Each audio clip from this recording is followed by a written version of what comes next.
3 princes and their beasts. Once on a time, there were 3 princes who had a stepsister. One day, they all set out hunting together. When they had gone some way through a thick forest, they came on a great gray wolf with 3 cubs. Just as they were going to shoot, the wolf spoke and said, "Do not shoot me, and I will give each of you one of my young ones. It will be a faithful friend to you." So the princes went on their way, and a little wolf followed each of them. Soon after, they came on a lioness with 3 cubs, and she too begged them not to shoot her, and she would give each of them a cub. And so it happened with a fox, a hare, a boar, and a bear, till each prince had quite a following of young beasts padding along behind him.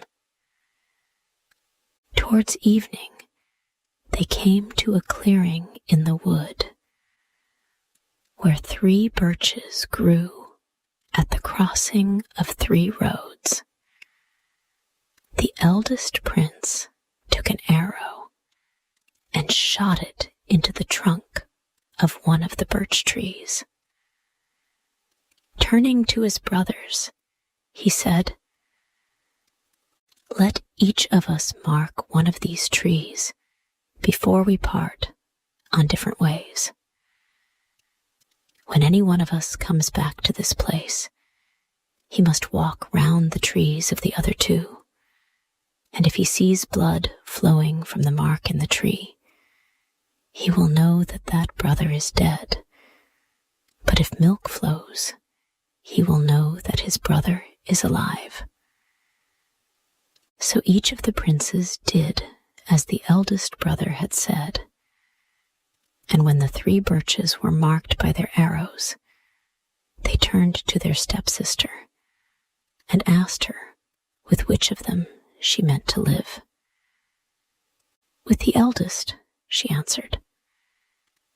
Then the brothers separated from each other, and each of them set out down a different road, followed by their beasts. And the stepsister went with the eldest prince. After they had gone a little way along the road, they came into a forest, and in one of the deepest glades, they suddenly found themselves opposite a castle in which there lived a band of robbers. The prince walked up to the door and knocked. The moment it was opened, the beasts rushed in, and each seized on a robber, killed him, and dragged the body down to the cellar. Now, one of the robbers was not really killed, only badly wounded, but he lay quite still and pretended to be dead like the others. Then the prince and his stepsister entered the castle and took up their abode in it. The next morning, the prince went out hunting. Before leaving, he told his stepsister that she might go into every room in the house, except into the cave where the dead robbers lay. But as soon as his back was turned, she forgot what he had said, and having wandered through all the other rooms, she went down to the cellar and opened the door. As soon as she looked in, the robber, who had only pretended to be dead, sat up and said to her, "Don't be afraid. Do what I tell you, and I will be your friend. If you marry me, you will be much happier with me than with your brother. But you must first go into the sitting room and look in the cupboard. There you will find 3 bottles. In one of them, there is a healing ointment, which you must put on my chin to heal the wound. Then, if I drink the contents of the second bottle, it will make me well, and the third bottle will make me stronger than I ever was before. Then, when your brother comes back from the wood with his beasts, you must go to him and say, "Brother, you are very strong. If I were to fasten your thumbs behind your back with a stout silk cord, could you wrench yourself free? And when you see that he cannot do it, call me." When the brother came home, the stepsister did as the robber had told her, and fastened her brother's thumbs behind his back. But with one wrench, he set himself free and said to her, "Sister, that cord is not strong enough for me." The next day, he went back to the wood with his beasts, and the robber told her that she must take a much stouter cord to bind his thumbs with.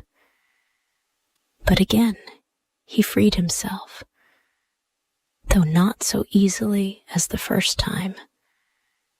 And he said to his sister, "Even that cord is not strong enough."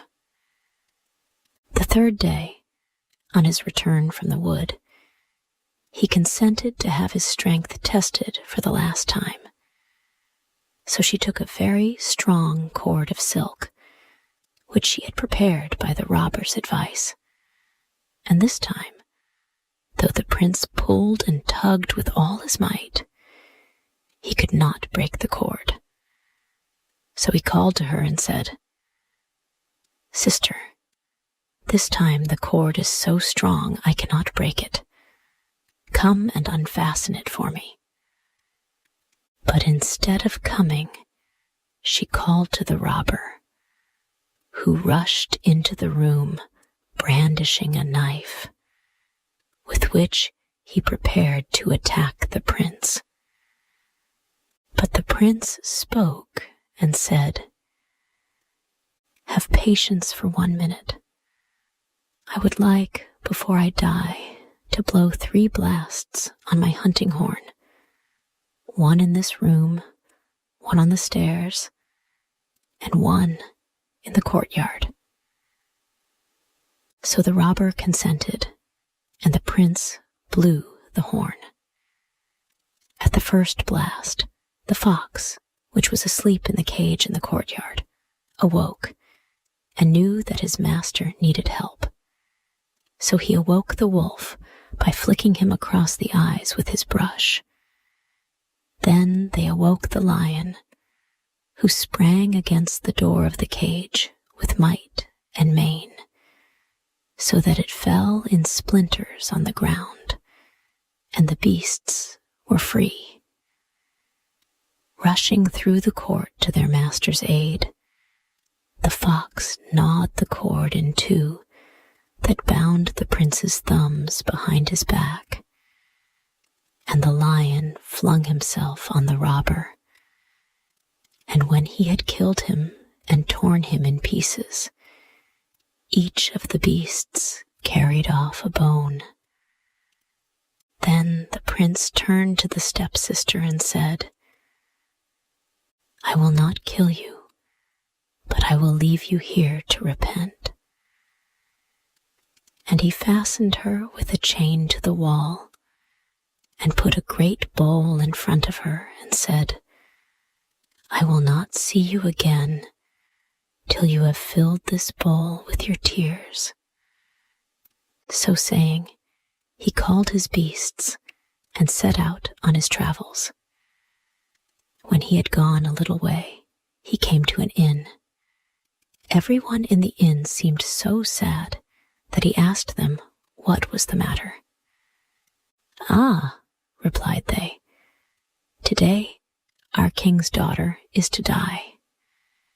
She is to be handed over to a dreadful 9-headed dragon." Then the prince said, "Why should she die? I am very strong. I will save her." And he set out to the seashore, where the dragon was to meet the princess. And as he waited with his beasts round him, a great procession came along, accompanying the unfortunate princess. And when the shore was reached, all the people left her and returned sadly to their houses. But the prince remained, and soon he saw a movement in the water a long way off. As it came nearer, he knew what it was, for skimming swiftly along the waters came a monster dragon with 9 heads. Then the prince took counsel with his beasts, and as the dragon approached the shore, the fox drew his brush through the water and blinded the dragon by scattering the salt water in his eyes, while the bear and the lion threw up more water with their paws, so that the monster was bewildered and could see nothing. Then the prince rushed forward with his sword and killed the dragon, and the beasts tore the body in pieces. Then the princess turned to the prince and thanked him for delivering her from the dragon, and she said to him, "Step into this carriage with me, and we will drive back to my father's palace." And she gave him a ring and half of her handkerchief. But on the way back, the coachman and footman spoke to one another and said, "Why should we drive this stranger back to the palace? Let us kill him, and then we can say to the king that we slew the dragon and saved the princess, and one of us shall marry her." So they killed the prince and left him dead on the roadside.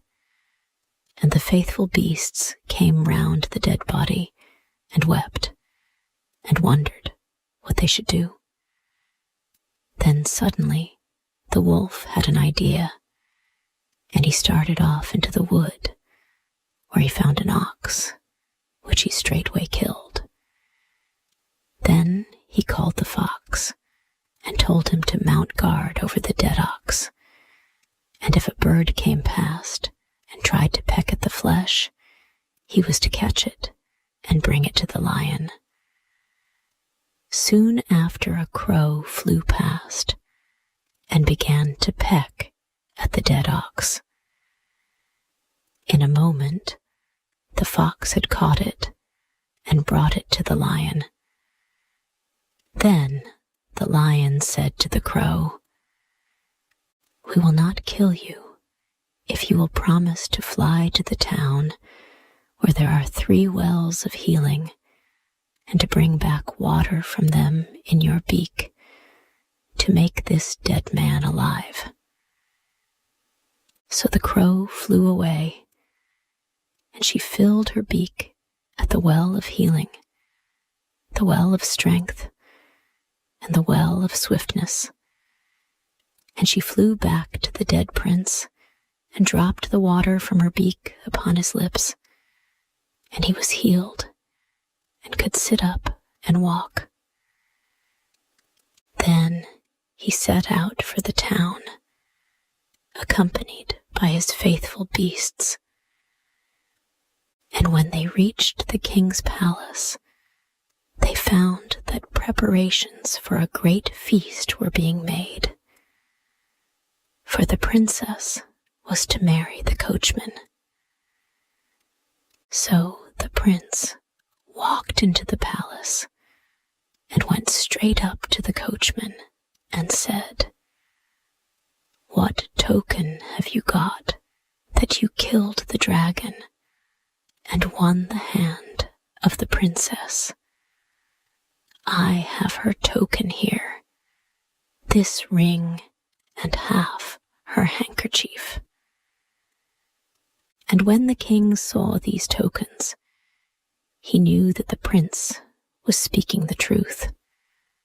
So the coachman was bound in chains and thrown into prison, and the prince was married to the princess and rewarded with half the kingdom. One day, soon after his marriage, the prince was walking through the woods in the evening, followed by his faithful beasts. Darkness came on, and he lost his way, and wandered about among the trees, looking for the path that would lead him back to the palace.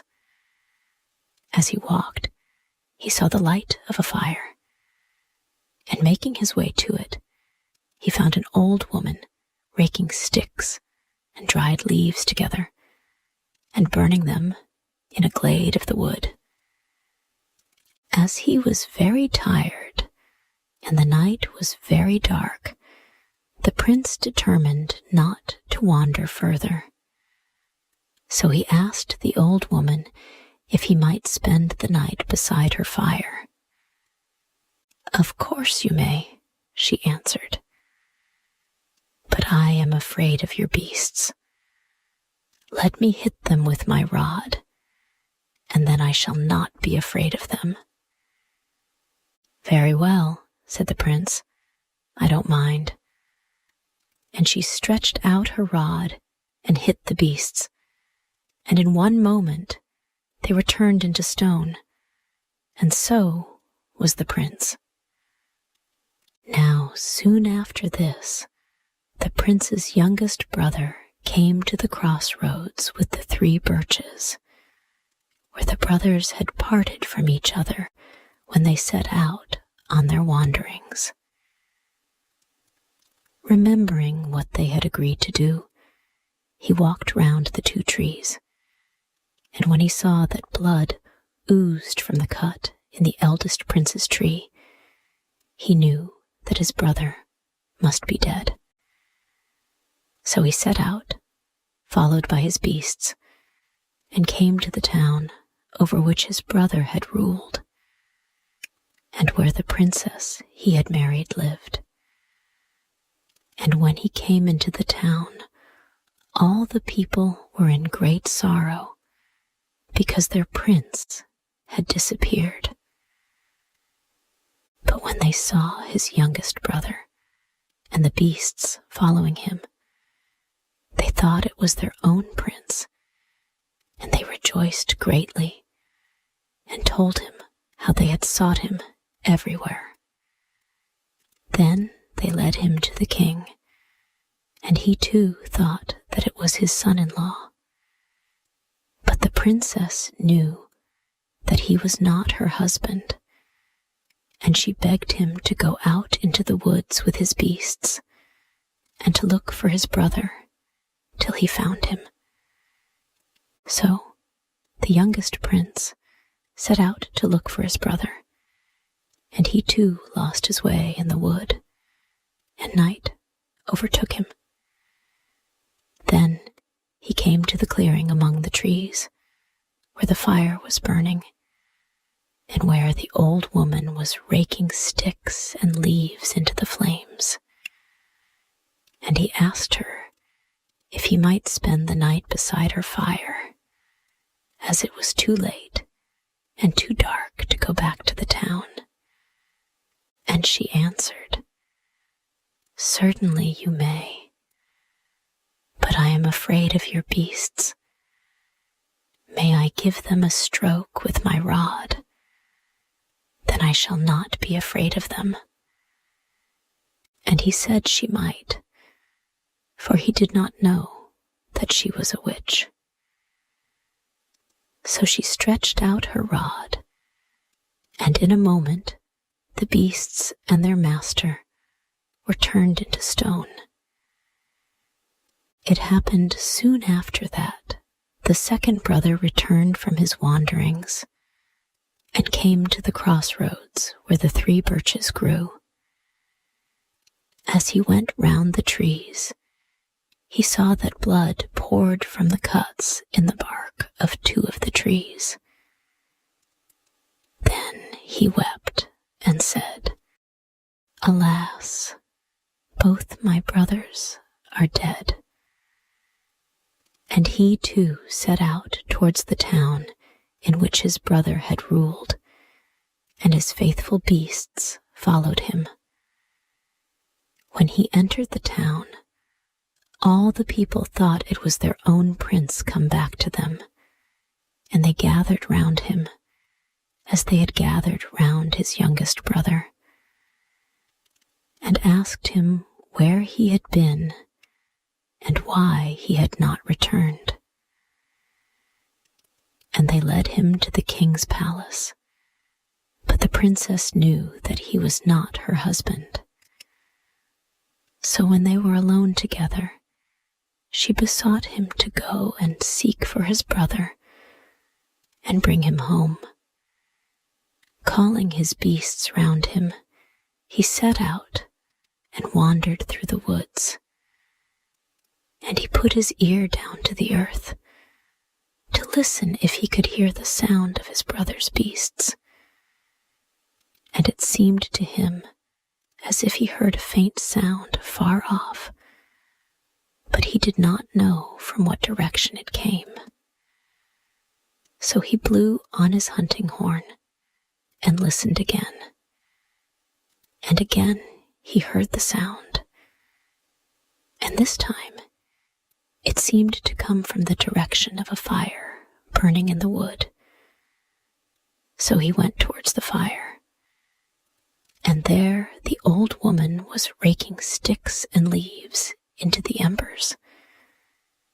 And he asked her if he might spend the night beside her fire.